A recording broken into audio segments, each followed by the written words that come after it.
উৎপাদন করব ওই ফসল এলাকা উপযোগী কিনা, জাতটা উপযোগী কিনা, এটাই তো ফার্স্ট আমাদের কনসিডারেশনে রাখতে হয়।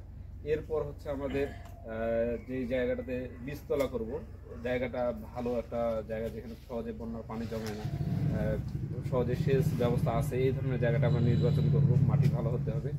এরপরে বীজটাকে অবশ্যই শোধন করে নিতে হবে, শোধন ছাড়া আমরা বীজ কিন্তু বপন করব না। তারপরে আমরা বীজ শোধন করে বীজ বপন করলাম। এরপরে আমাদের কিছু করণীয় থাকে, যে পুষ্টি বা সারের যতটুকু প্রয়োজন আমরা প্রয়োজন অনুযায়ী প্রয়োজনে মাটি পরীক্ষা করে সার প্রয়োগ করব, যেটাকে আমরা সুষম পদ্ধতিতে সার প্রয়োগ বলতেছি।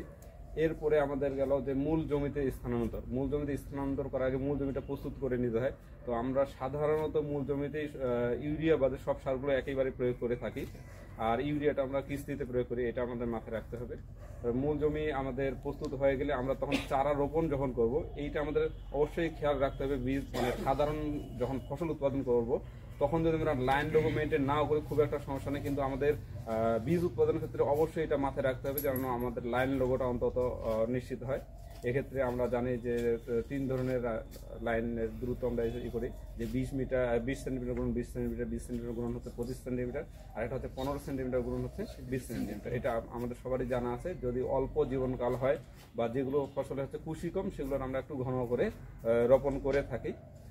এরপরে আসলে আমাদের পানি ব্যবস্থাপনা। আমরা জেনেছি যে পানি ব্যবস্থা আমাদের কায়স্থর পর্যন্ত আমাদের অবশ্যই 3 থেকে 5 সেন্টিমিটার পর্যন্ত পানি নিশ্চিত করতে হবে, বা ছিপছিপে পানি রাখলে হয়। আর এরপরে কায়স্থরের পর থেকে আমাদের ফুল ফোটা পর্যন্ত এখানে যেন কোনো ক্রমেই পানির ঘাটতি না হয়, নাহলে আমাদের পেনিকের লেন্থ থেকে শুরু করে আমাদের যে আলটিমেট গোল টোটাল প্রোডাকশন, এটা হ্যাম্পার্ড হবে। এই জন্য আমাদের এই বিষয়টা মাথায় রাখতে হবে, কোনো ক্রমে এখানে পানির ঘাটতি রাখা যাবে না। আর এরপরে পরিপক্ক পর্যায়টাতে তখন আমাদের করতে হবে কি, যে প্রয়োজন অনুযায়ী ধীরে ধীরে পানির এটা কমাই দিব।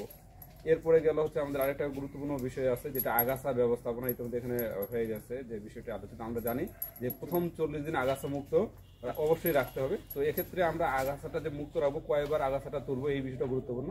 তো আমরা জানি যে প্রথম 15 দিনের মাথায় আমরা প্রথম আগাছা সেটা হচ্ছে হাত নির্দ হোক বা যন্ত্র দিয়ে নিড়ানি দিয়ে দিব। এরপরে দ্বিতীয় যেটা আগাছা মানে তুলবো বা হচ্ছে আগাছা নিড়ানি দেবো, সেটা হচ্ছে 30 থেকে 35 দিন। তো এই বিষয়টাই আস্তে আস্তে যে আমাদের প্রথম 40 দিন আগাছা মুক্ত রাখা। এরপরে যেহেতু আমাদের বীজের ক্ষেত্রে একটা স্পেশাল করণীয় আছে, যেটা আমরা ফসল উৎপাদনের সময় রোগিং না করলেও তেমন সমস্যা নেই, কিন্তু বীজের ক্ষেত্রে এটা একবারে বাধ্যতামূলক।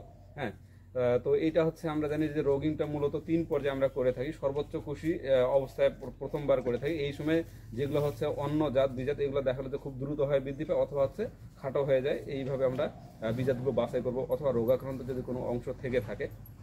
তারপরে দেখা গেল যে এখানেও কিন্তু সম্পূর্ণ আমাদের রোগিন সম্পূর্ণ নাও হতে পারে। কিছু জাত আছে যে ধানের সাথে সাথে বাড়তেছে, তো এগুলো পরবর্তী পর্যায়ে আমাদের দ্বিতীয় রোগিন যেটা করি আমরা হচ্ছে ফুল ফোটার সময় বা ফুল ফোটার একটু আগে, যে এই সময়টাতে কিন্তু দেখা গেল যে আমাদের যদি ওইখানে অন্য কোনো জাতও থাকে বা আগাছাও থাকে, এদের কিন্তু ফুল ফোটার একটা ভেরিয়েশন থাকে, কোনোটার আগে বা কোনোটার পরে। আর যেটা আমাদের কাঙ্ক্ষিত জাত সেটা তো সম পর্যায়ে ফুলটা ফুটবে।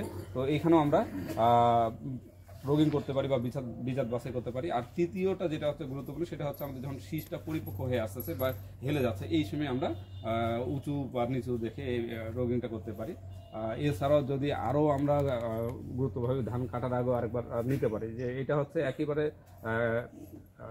বলবো যে না, যে আমরা প্রয়োজন অনুযায়ী কিন্তু চতুর্থ ধাপে রোগিংটা করতে পারি। আর এরপরে আরেকটা আমাদের এখানে গুরুত্বপূর্ণ বিষয় থাকে, যে যখন ফসল আমরা করবো, এখানে তো ইন্সপেকশন খুব একটা গুরুত্ব নাই, কিন্তু যখন বীজ উৎপাদন করতে যাবো এখানে কিন্তু একটা প্রত্যয়নের বিষয় আছে। কিন্তু তো প্রত্যয়নের বিষয় যেহেতু আছে, এখানে অবশ্যই যারা এখানে পদাধিকার বলে প্রত্যয়ন দেওয়ার ক্ষমতা রাখে, তাদেরকে দিয়েই কিন্তু এখানে ইন্সপেকশনটা করাতে হবে। যেটা আমরা সাধারণ ফসল উৎপাদনে আমাদের ইন্সপেকশনটা গুরুত্বপূর্ণ না, তো এটা মাথায় রাখতে হবে, কারণ তাদের সার্টিফিকেশন ছাড়া কিন্তু আমরা বীজ হিসেবে এটা কিন্তু রাখতে পারবো না। এর পরবর্তীতে হচ্ছে যেটা আমাদের মাড়াইয়ের সময় কিছু লক্ষণীয় গুরুত্বপূর্ণ বিষয় আছে। আপনারা জানেন যে আমরা তো ফসলের জন্য নর্মাল খাওয়ার জন্য করে সম্পূর্ণ ফসল একসাথে কেটে নিই, কিন্তু বীজের ক্ষেত্রে যখন আমরা ফসলটা কর্তন করতে যাব, তখন আমরা খেয়াল করে একেবারে অতিরিক্ত যেন না জমে ফসলটা পেকে যায়। কারণ অতিরিক্ত যদি পেকে যায় তখন কালারটা একটু চেঞ্জ হয়ে যায় বা কোয়ালিটিটা কিন্তু ইনশিওর হয় না।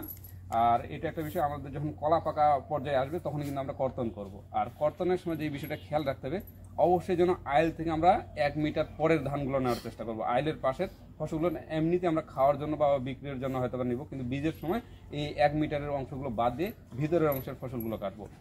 আর আরেকটা বিষয়, আমরা নর্মালি আমাদের প্লটে যে ধানগুলো করি সেগুলো কিন্তু বীজ উৎপাদনের জন্য করিনি। কারণ যদি বীজ উৎপাদনের জন্য করি তাহলে কিন্তু এগুলো কেটে ওখানে আমরা শুকানোর জন্য রাখতাম না। হ্যাঁ, তো বীজ উৎপাদনের সময় এটা খেয়াল রাখতে হবে, কখনোই কেটে ওখানে শুকানোর জন্য রাখা যাবে না, কারণ শিশিরের সাথে সাথে অনেক জীবাণু ওখানে বীজের মধ্যে পড়তে পারে। তো এটা হচ্ছে তাৎক্ষণিকভাবে কেটে আনবো, এবং এটা আবার স্তূপ করেও রাখা যাবে না। স্তূপ করে রাখলে ওখানে কিন্তু আপনারা জানেন যে তাপ উৎপন্ন হবে, তাপ উৎপন্ন হওয়ার পর বীজের কোয়ালিটিও কিন্তু নষ্ট হয়ে যাওয়ার সম্ভাবনা আছে। এই জন্য আমরা যতটা সম্ভব দ্রুত এনেই সেদিনই মারাই করার চেষ্টা করব। আর আরেকটা বিষয়, আমরা যেহেতু মারাই করলাম, আমরা স্যারেরা আমাদের সামনে এই বিষয়টা তুলে ধরেছেন, আমরা বীজের জন্য যখন মারাই করবো তখন আমরা কয় বাড়ি দেবো? আড়াই বাড়ির মধ্যে যে ধানগুলো ঝরে যাবে সেগুলো শুধুমাত্র বীজ হিসেবে নেব। আর এরপরও যেই বীজগুলো থাকতেছে ওগুলো পরবর্তীতে আবার বাড়ি দিয়ে একবারে তখন আলাদাভাবে সেগুলো রাখবো। তো এই যে বিষয়গুলো আমি উপস্থাপন করলাম, এগুলো হচ্ছে আমাদের মূলত হচ্ছে বীজ উৎপাদনের ক্ষেত্রে বিবেচ্য বিষয়গুলো এবং গুরুত্বপূর্ণ। তো এগুলো যদি আমরা এনশিওর করতে পারি তাহলে অবশ্যই আমরা কাঙ্ক্ষিত বীজ উৎপাদনে সক্ষম হব।